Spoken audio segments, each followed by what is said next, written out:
Hi guys, welcome back to my channel. Today we're doing a two-part video. So if you didn't see part one, go check that out. I'll leave a card somewhere here and the link down below as well.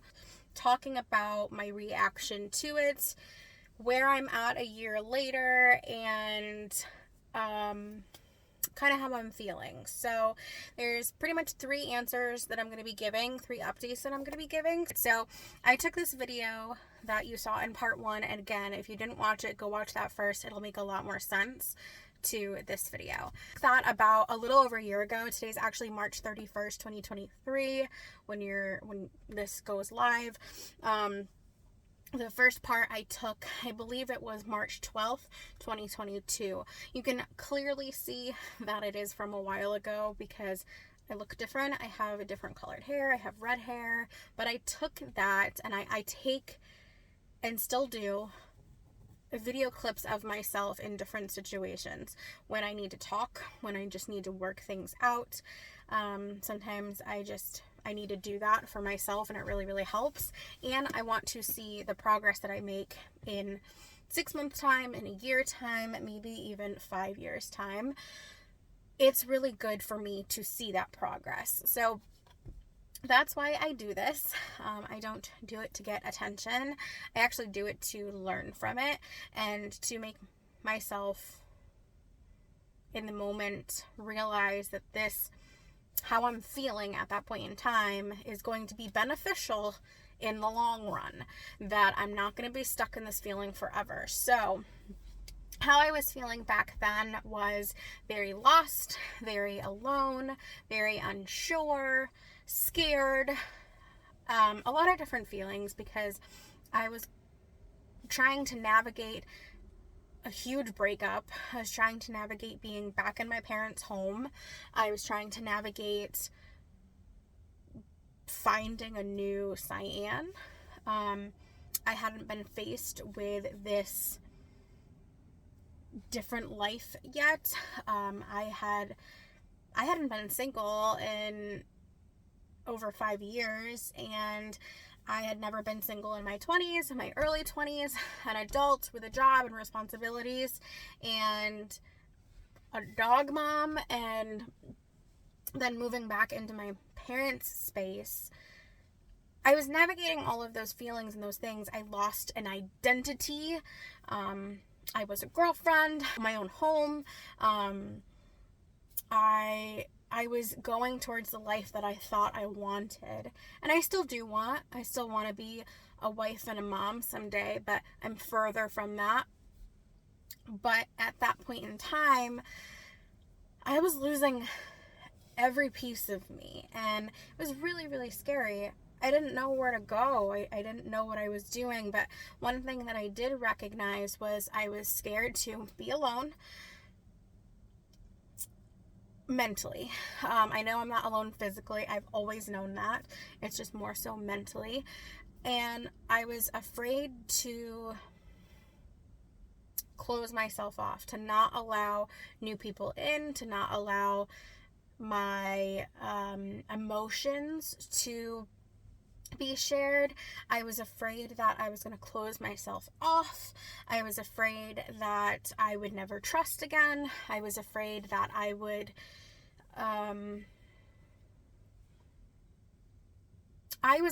to also be rejected emotionally, because seemingly not many people could handle my emotions other than my family. It seemed as if everybody I let into my life was really struggling with the capacity of my emotions, and a lot of the time I wasn't even showing it fully.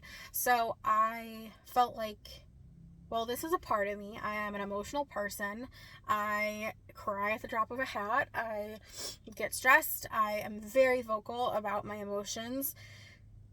I'm not great at trying to understand them exactly or feel them fully and feel them throughout the whole process, but I definitely want to talk about them, and I never felt like I had an outlet I could do so in. someone I could do that with. So when I discussed in this first part that I was doing that with this new person in my life, I was really scared to do that. I was really nervous to open up, but I knew I had to, because that's what you do when you're starting a new relationship of any kind with somebody. You have to allow yourself to be vulnerable, and that's what I was really driving home was I want to be vulnerable. I want to allow myself to be vulnerable. I just have to know my limitations, my boundaries with those people. And I will tell you right now, a year later, I'm doing really well with my boundaries, with knowing what my limitations are, with being able to ask for time. So if it's a matter of like texting my best friend and being like, I need a girls' day, night, whatever, I need to go for drinks, we need to catch up, out of the house, in the house, whatever. I'm getting better at that. I'm better at requesting those things. I'm better at saying, I can't do today. I can't possibly feel another feeling. I cannot possibly give myself more. I'm capped out. I'm good at recognizing those things. A lot of that has to do with going to therapy. So back then, March 12th of last year, this time, I was not yet diagnosed with anxiety and depression. I didn't know. I knew I had a bad anxiety problem situation, and I knew that I was checking off a lot of depressive symptoms, but I didn't get diagnosed yet. I have now been diagnosed for almost a full year, and I definitely can say a lot of my progress has been due to therapy. I'm currently not seeing a therapist. I'm still trying to connect with a new one, and as soon as I do, I know I will feel better. Today is not a bad day. Today is a good day. Yesterday was an okay day. The day before yesterday, Wednesday, was not a good day. And I really do follow behind that moment by moment philosophy that I talked about in my 2 videos ago, or 3 technically, where I talked about my anxiety and depressive disorders. I definitely follow that ideology of living moment by moment, because I really don't know how I'm going to feel from one to the next. And a lot of the time I just really let myself feel it. Sometimes I will just get out of the building from work, like today, and just drive. Sometimes I'll go to the store. Sometimes I'll just sit in a parking lot or sit in like a pull-off area like I am right now.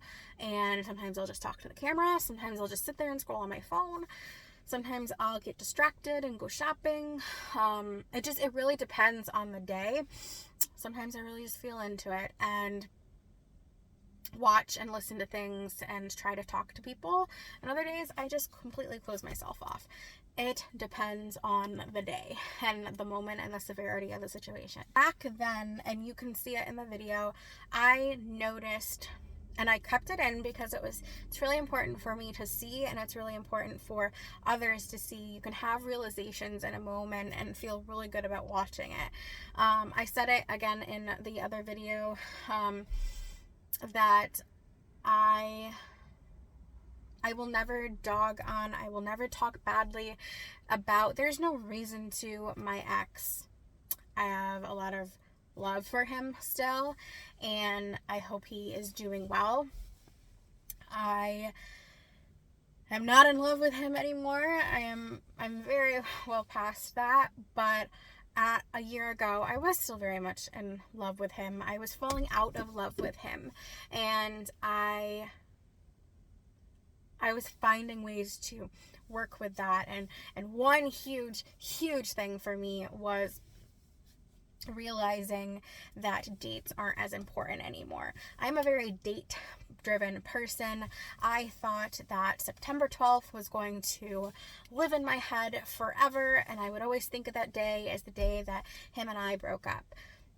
I don't think about it at all now, and I certainly didn't think about it or remember until that moment. And it was big because it was a 6-month mark. Like I said in part 1, I never thought that I would be where I was at then. Let me tell you, back in September, when it hit the year, I didn't feel hardly anything. And I was more so sad about this imaginary feeling that I thought I was going to have than actually being sad of what had happened. I didn't care. I felt good. I felt like it was just another day. It was just another Tuesday, I think. And it was a day that something happened on a while ago, and I'll probably always remember when we did until something comes around where I don't. I am not where I was a year ago in the journey of getting over a breakup. I am surpassed that. I have surpassed that. I've surpassed that for a while.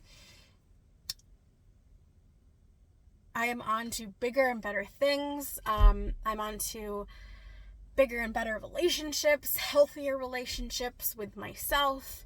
And right now, I really am just focusing on bettering myself, getting my mind in an area that I can handle it. I want to work on an array of different things. I want to strengthen my relationship with myself. I've really strengthened and worked on the relationships with my family and my best friend, and a new friendship that I have found. I'm really glad that I have those because it's a good foundation for working on the next step. And this next step for myself is working on the relationship that I have with myself. I don't love her all the time. There's days that I wish I wasn't in this body. There's days that I wish I wasn't in this mind. There's days I wish I wasn't in this life that I'm in, and I don't mean in a matter that I would ever harm myself. I mean that I wish I didn't put myself in the positions that I'm in financially, mentally, emotionally. I wish I could up and just travel at the drop of a hat because it's something I would love to do. And it starts with, I have to accept that, and I have to work on that, and I have to get to a point where I do love myself, physically, mentally, emotionally. And right now, I'm really trying to work on mentally. Big takeaway, and it's probably going to be a theme for a while, for the rest of my life, but it's just that I will never not struggle with anxiety and depression. I'm always going to have it.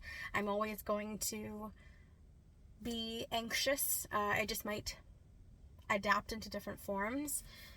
I'm always going to have some kind of almost like a wall is how I try to use a descriptive term for a wall of depression that I might hit every once in a while. Might be around the holidays, it might be around certain times of year, I don't know, there's triggers, but it's just going to it's going to adapt into new forms, and working towards bettering myself, working on being a better me, for me. Watching that video was extremely hard. Editing it was extremely hard, but it was really, really beneficial for me, and that's what I wanted when I originally took it. I wanted to see progress. I wanted to feel proud of where I had come from. I was so down and so unsure of myself, so afraid, so scared. And I finally took the reins of my life, and I decided that I might as well really lean into everything I was feeling and start accepting and start talking about it, because there's nothing wrong with talking about anxiety and depression and your feelings and how you're doing. And admitting to you're not having a good day, because not everybody is. I constantly am looking at people and I'm like, you don't even know what's going on in their life. You have no idea how they're feeling, or what phone call they just got off of, or who just died in their family, or what their mind is going through. And I'm not saying we always need to be so open and so transparent. It's not always beneficial in certain climates. Like, don't do it at work. But everybody's entitled to a bad day, a bad moment, a bad situation. You have to learn how to accept it, learn from it, and live with it. And I think that's the most important, and I think that's what I'm trying to do and do well. There's never a right way to do it, but that's the best way that I can live with it. It's the best way that I can respect myself, honestly, because I don't want to live in a perpetual loop of depression. I thought about it today, like, oh my God, am I constantly like just wondering and overthinking, so I'm never happy? And I'm like, no, that's not me. I'm not doing that so I never achieve happiness. I want to be happy. I'm happy. There's times that my brain takes over and she goes on a spiral, and she really wants to make me overthink everything and analyze every little conversation and everything. And I need to know how to break those voices down and just say, that's not true. Here's what you know, where to go from here. So I don't know if I answered all of the questions and like the parts, but I would say I'm doing well. I'm using what I know and how to handle things. I am talking with my friends and family. I know my boundaries and my limitations. I know when I need help. I am actively trying to get help. This has been a rough week trying to get help, but and I'm really proud of myself. I'm proud of who I was a year ago for admitting what I wanted. I'm proud of myself for a year and a half ago for admitting what I really wanted. And I'm proud that I'm sharing it. And I don't mean just with my friends and family. I'm trying to use my voice to shout it out to the whole world, essentially, because I'm not any worse off than anybody else. My mental health isn't any less important either. And everybody deserves to live a happier life. And honestly, this whole thing and this, if I turn this into a series, this 2-part thing, is to show you that it's not a story. It's not a Cinderella story. It's not I was bad then and I'm great now. I'm not great. I'm better than I was then, because I've advocated for myself. And that's the huge thing. Advocate for yourself. Advocate for your life and where you want to go. I never thought that I could love my anxiety and depression. There's days that, bitch, I fucking hate anxiety. But there's other days that I'm really proud that I talk about it. It gives me a lot of power over it and a lot of control. And I feel validated. I'm validating myself, and that's all that I ever wanted. And I just happen to have good people in my life that allows me to do that too. So, all right, guys, I think that's all I could possibly say. I talked for a really long time. I will talk to you very, very soon. I hope you enjoyed this video. Again, if you watched this one before you watched part 1, that's perfectly fine. Go check out part 1 though. If you want to see more videos like this, anything mental health related, let me know in the comments down below, and by liking this video. Also, let me know what else you want to see on my channel. If anything, go check out my other videos, and I will be back here in a couple of weeks, Monday, 7 a.m. Eastern Standard Time, And go check me out on Instagram too. I'm trying there. I'm really, really trying, but it's slow rolls. So thank you guys so much for watching. I hope you got something out of this today. I hope you have a wonderful life, and I will talk to you very soon.